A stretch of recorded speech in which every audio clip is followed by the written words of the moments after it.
राधे राधे प्यारे साथियों, प्रद्योत गुरुकुल में आपका हार्दिक स्वागत है। मैं हूं पीके सर और आज आपके लिए लेकर आया हूं बेहद महत्वपूर्ण कंटेंट वाली क्लास। जी हां, आज हम फिर से चर्चा करने के लिए उपस्थित हैं हिंदी साहित्य में महत्वपूर्ण कथनों को लेकर। हिंदी साहित्य में मध्यकालीन हिंदी साहित्य के महत्वपूर्ण कथन जिन्हें परीक्षा के लिए माना जाएगा बेहद खास, ऐसे कथनों को लेकर हम आपके लिए आए हैं जो परीक्षा में आपको देखने के लिए मिलेंगे और अधिकांश परीक्षाओं में आते हैं और आने की संभावना है। चलिए, तो बेहद खास कथनों को लेकर आए हैं, बढ़ते हैं क्लास की ओर। ठीक है, चलो भाई, ये देखो, हिंदी साहित्य मोस्ट इंपॉर्टेंट कथन। ऐसे पढ़ोगे तभी तो नौकरी पाओगे। नौकरी पाने के लिए तो आपको बहुत मेहनत करनी है और क्या क्या पढ़ना है, कैसे कैसे पढ़ना है, सिलेक्टेड पढ़ना है, स्मार्ट स्टडी करनी है। केवल मेहनत ही मेहनत नहीं करनी है, मेहनत सही दिशा में करनी है और गलत दिशा में की गई मेहनत कोई परिणाम नहीं देती है। मेहनत तो मजदूर भी करते हैं, जानते हो, और मेहनत ऐसे भी होते हैं जो 24 घंटे पढ़ते हैं और फिर सफलता में शून्य रहते हैं, और कुछ ऐसे होते हैं 4-6 घंटे पढ़ते हैं और टॉपर होते हैं। तो क्या है कि मेहनत को सही दिशा में लेके चलना है, तो सही दिशा में मेहनत करने के लिए आप हमसे जुड़े हैं, इसके लिए हृदय से शुक्रिया, धन्यवाद। ऐसे ही जुड़े रहिए, अपने दोस्तों को भी जोड़िए। चलिए, आज हम कथन लेकर आए आपके लिए। पहला कथन है, पूरी रामचंद्रिका में अलंकारों और छंदों की ऐसी प्रदर्शनी, हट जाओ मच्छर, पूरी रामचंद्रिका में अलंकारों और छंदों की ऐसी प्रदर्शनी, अलंकारों और छंदों की एक प्रदर्शनी सी है। पूरी रामचंद्रिका में अलंकारों की और छंदों की एक प्रदर्शनी सी है। प्रदर्शनी, नुमाइश, दिखावा, छंद और अलंकार का दिखावा ही है पूरी रामचंद्रिका में। ये कथन किसका है? रामचंद्रिका के संबंध में ये कथन किसका है? बताइए, कमेंट करके बताइए। बहुत महत्वपूर्ण कथन है। पूरी रामचंद्रिका में अलंकारों और छंदों की एक प्रदर्शनी सी है। बताओ, बहुत महत्वपूर्ण कथन है, कमेंट करके बताइए ये कथन है किसका? किसका कथन है? बताओ किसका कथन है? ये कथन बहुत महत्वपूर्ण है परीक्षा की दृष्टि से, तो आपको ये कथन बताना है ये कथन है किसका। ठीक है, चलो, कुछ उत्तर आया। उत्तर है इसका बाबू गुलाब राय। ये कथन किसका है? बाबू गुलाब राय। ठीक है, और याद कैसे करेंगे? प्रदर्शनी में सबसे महत्वपूर्ण, देखने के लिए सबसे अपनी ओर आकर्षित करने वाली चीज होती है गुलाब। ठीक है, तो प्रदर्शनी काय की होनी चाहिए? गुलाब की होनी चाहिए। गुलाब की प्रदर्शनी होती है, तो ये इस शब्द से आप बाबू गुलाब राय को अटैच करके आप इसे याद कर सकते हैं। वैसे आपको सीधे सीधे याद है तो बहुत अच्छी बात है। पूरी रामचंद्रिका में अलंकारों और छंदों की एक प्रदर्शनी सी है, बाबू गुलाब राय का कथन है। भगवान ने इन्हें रूप देने में बड़ी कंजूसी की थी, किंतु शुद्ध, निर्मल और प्रेम परायण हृदय देने में बड़ी उदारता से काम लिया था। भगवान ने इन्हें रूप देने में बड़ी कंजूसी की थी, मतलब ये कुरूप थे, किंतु शुद्ध, निर्मल और प्रेम परायण हृदय देने में उदारता से काम लिया था। मतलब इनका हृदय प्रेम से युक्त था, इनका हृदय कैसा था?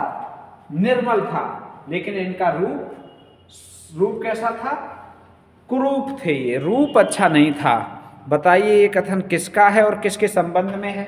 तो यदि आप हिंदी साहित्य के विद्यार्थी हैं तो आपको पता होगा कि ये कथन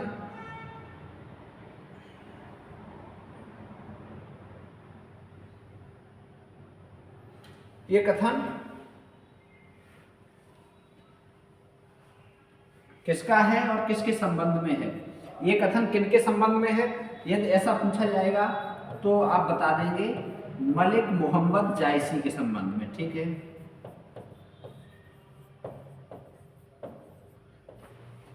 मलिक मोहम्मद जायसी के संबंध में है ये कथन। ठीक है, बहुत महत्वपूर्ण कथन है। और है किसका? यदि ये पूछा जाएगा तो आप बताओ ये किसका है? बताओ, मलिक मोहम्मद जायसी के संबंध में किसने कहा है? तो ये कथन है हजारी प्रसाद द्विवेदी जी का। किसका है? हजारी प्रसाद द्विवेदी जी का ये कथन है। ठीक है, बहुत महत्वपूर्ण है। आप इसे याद रखेंगे। भगवान ने इन्हें रूप देने में बड़ी कंजूसी की थी, किंतु शुद्ध निर्मल हृदय और प्रेम परायण हृदय देने में बड़ी उदारता से काम लिया था। ठीक है, किसने? हजारी प्रसाद द्विवेदी जी ने कहा है। किसके संबंध में कहा है? तो ये कहा है जयसिंह जी के संबंध में। ठीक है, चलिए अगला है, जीवन के विरुद्ध मृत्यु और मृत्यु के विरुद्ध जीवन के संघर्ष का नाम है पद्मावत। बताओ ये कथन किसका है?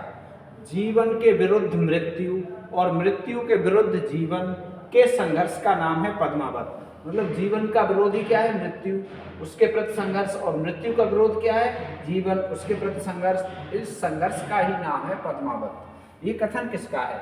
बहुत महत्वपूर्ण कथन है, पद्मावत के संबंध में ये कथन है और बहुत महत्वपूर्ण कथन है।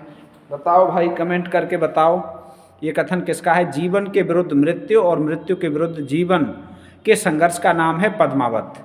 ये कथन किसका है? तो ये कथन है पद्मावत के संबंध में डॉक्टर बच्चन सिंह का। किसका है? डॉक्टर बच्चन सिंह का ये कथन है। ठीक है, बहुत महत्वपूर्ण कथन है। जीवन के विरुद्ध मृत्यु और मृत्यु के विरुद्ध जीवन के संघर्ष का नाम पद्मावत है। ये कथन पद्मावत के संबंध में डॉक्टर बच्चन सिंह ने कहा है। ठीक है, चलो अगला देखते हैं। अब प्रेम गाथाओं में इसका पहला स्थान है, परंतु प्रबंध काव्यों में रामचरितमानस के बाद दूसरा। प्रेम गाथाओं में इसका पहला स्थान है। बताओ, अब ये पूछा जाए इसका का मतलब क्या है इसमें? तो प्रेम गाथाओं में इसका किसका? पहला प्रश्न, तो इसका उत्तर बनेगा पद्मावत का। ठीक है, किसके बारे में बात हो रही है? पद्मावत, मलिक मोहम्मद जायसी के महाकाव्य, अवधी भाषा में लिखा गया है। ठीक है, ठेठ अवधि। प्रेम गाथाओं में इसका पहला स्थान है। प्रेम गाथाओं में पद्मावत का पहला स्थान है, परंतु प्रबंध काव्यों में रामचरितमानस के बाद दूसरा। तो रामचरितमानस का प्रबंध काव्यों में पहला स्थान है इस वाक्य के अनुसार, और इसका दूसरा। ठीक है, तो बताओ, प्रेम गाथा में तो ये नंबर 1 पे है, प्रेम गाथा में तो ये नंबर 1 पे है, और नंबर 2 पर है प्रबंध काव्य के दृष्टि से। ठीक है, प्रबंध काव्य की दृष्टि से ये नंबर 2 पर है। ये कथन किसका है? बहुत शानदार कथन है और पद्मावत के संबंध में है, और ये कथन है किसका? बताइए, बहुत शानदार। किसका कथन है? तो ये कथन है बाबू गुलाब राय का।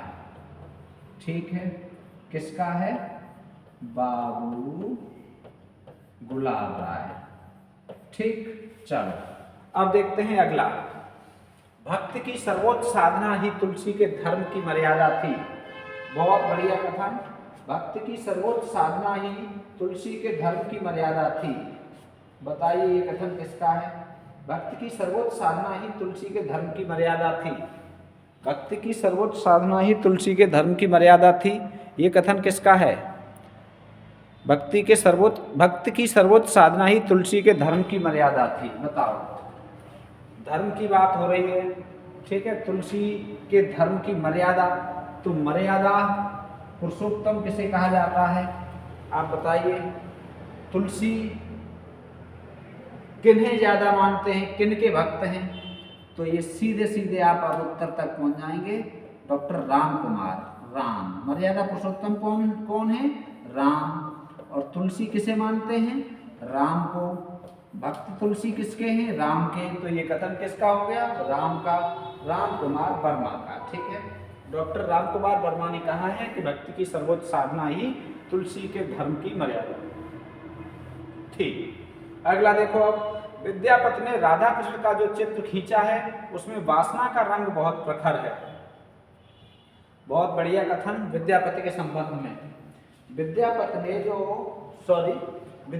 ने राधा कृष्ण का जो चित्र खींचा है, विद्यापति ने राधा कृष्ण का जो चित्र खींचा है उसमें वासना का रंग बहुत प्रखर है, मतलब शुद्ध प्रेम नहीं है। कैसा प्रेम है? वासना से युक्त। ठीक, ये शब्द देखो, विद्यापति ने राधा कृष्ण का जो चित्र खींचा है, राधा कृष्ण का प्रेम वैसे पवित्र प्रेम माना जाता है। ठीक है, कैसा प्रेम है राधा कृष्ण का? पवित्र प्रेम। लेकिन इस प्रेम में वासना का वास किसने कराया है? ये कथन किसका है? वासना किसने लाई है? विद्यापति जी ने। तो विद्यापति ने राधा और कृष्ण को सामान्य नायक नायिका की दृष्टि से समझा है, माना है और ऐसा ही लिखा है और वासना से युक्त कर दिया है इस प्रेम को। तो बताइए ये कथन किसका है? तो ये कथन है डॉक्टर राम कुमार वर्मा का। किसका है? डॉक्टर राम कुमार वर्मा जी का है। ठीक है, चलिए, राम कुमार वर्मा जी का, बहुत बढ़िया। चलो, छठा हो गया। अब सातवां, बिहारी में कवित्व और आचार्यत्व का अपूर्व मिश्रण है। बिहारी में कवित्व और आचार्यत्व का अपूर्व मिश्रण है। बिहारी के संबंध में ये कथन किसका है? बताओ। बिहारी में कवित्व और आचार्यत्व का अपूर्व मिश्रण है, मतलब जो बिहारी लाल हैं वो कवित्व और आचार्यत्व दोनों का मिश्रण है, मतलब कवि भी हैं और आचार्य भी हैं, दोनों का मिश्रित रूप बिहारी में किसने माना? बताइए। बहुत बढ़िया कथन है बिहारी लाल के संबंध में। ठीक है, किसने माना? बाबू गुलाब राय ने। किसने? बाबू गुलाब राय ने। ठीक है, किसने माना है ऐसा? बाबू गुलाब राय ने। अगला है कथा प्रवाह का शैथिल्य, छंद परिवर्तन का अनौचित्य और मार्मिक स्थलों में भी उक्त चमत्कार का मोह। तीन बातें हो गई।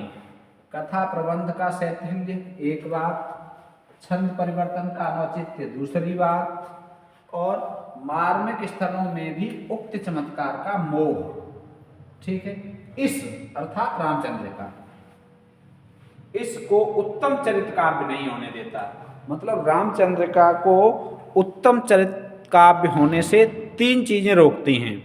रामचंद्र का को, केशवदास की जो रामचंद्र का है, उत्तम चरित्र काव्य होने से उसे तीन बातों ने रोक दिया। तीन बातें न होती तो वो उत्तम चरित्र काव्य होता। वो कौन कौन सी? कथा प्रवाह का शैथिल्य, शिथिलता। कथा प्रवाह, एक निश्चित प्रवाह के साथ कथा नहीं बढ़ती है, ये इसकी कमी है रामचंद्रिका की। छंद परिवर्तन का अनौचित्य, जहाँ औचित्य हो वहाँ छंद परिवर्तन करना चाहिए था, जहाँ जरूरत हो, लेकिन जरूरत नहीं है फिर भी छंद परिवर्तन किया है। इससे क्या हुआ? ये अच्छा काव्य नहीं बन पाया। और मार्मिक स्थलों में भी उक्त चमत्कार का मोह, जहाँ मार्मिक स्थल हैं, जहाँ अच्छे स्थल हैं, वहाँ भी इन्होंने उक्ति चमत्कार, अपना पांडित्य प्रदर्शन करने की कोशिश की, इसलिए इनका ये ग्रंथ उच्च कोटि का प्रबंध काव्य नहीं बन पाया। ठीक है, उच्च चरित्र काव्य नहीं बन पाया। ये कथन किसका है? बताओ भाई, ये कथन किसका है?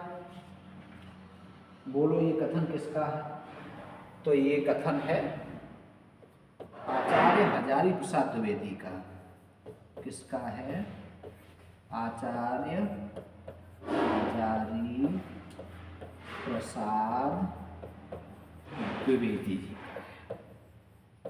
आचार्य हजारी प्रसाद द्विवेदी। ठीक, चलो अगला है मानव संबंधों में जो कोमलता तुलसी ला सके वह इनके काव्य में नहीं आ सकी।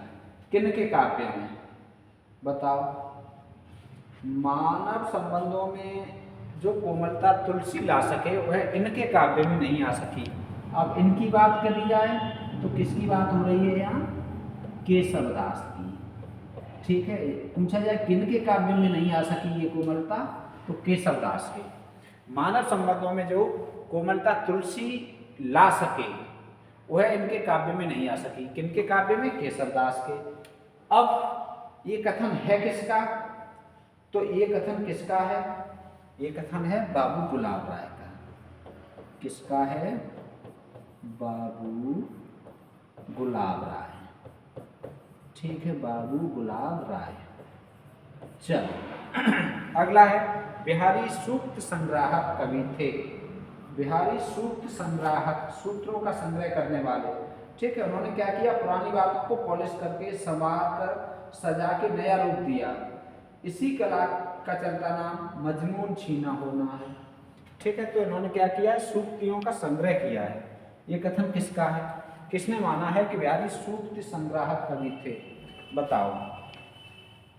तो इसका भी उत्तर आचार्य हजारी प्रसाद द्विवेदी। इसका उत्तर भी होगा आचार्य हजारी प्रसाद द्विवेदी। ठीक, चल भाई, इसका उत्तर भी आचार्य हजारी प्रसाद द्विवेदी। तो ये हुई बस, ये 10 ही हैं। ठीक है, 10 ही हैं। आज की क्लास में इतनी ही चर्चा करेंगे। आज की क्लास, आज का दिन, आज बोर्ड परीक्षा से फ्री हुए हैं और पिछले बहुत दिनों से बोर्ड परीक्षा के कारण काफ़ी व्यस्तता थी, तो समय क्लास भी बहुत छोटी कर पा रहे थे। ठीक है, तो अब कोशिश करेंगे आपको थोड़ा सा ज़्यादा समय देने की। हमने प्रयास ये किया था कि आपको ज़्यादा समय, कुछ भी हो, थोड़ा बहुत आपको कंटेंट मिलता रहे। साथी भी कम जुड़ पा रहे थे, बस अब आप भी जुड़िए, हम भी कोशिश करेंगे। आज के बाद अब आपको थोड़ा थोड़ा समय बढ़ाएंगे, कोशिश करेंगे अधिक से अधिक समय देने की। ठीक है, और आज का दिन विशेष है हमारे लिए, आपको पता होगा, कुछ लोगों को तो पता होगा, कोई बात नहीं। आज के दिन वैवाहिक जीवन में प्रवेश किया था हमने, तो इस सब के लिए आपको पार्टी भी है, आ जाइए। ठीक है, प्रद्योत गुरुकुल में। चलिए फिर मिलेंगे। राधे कृष्ण।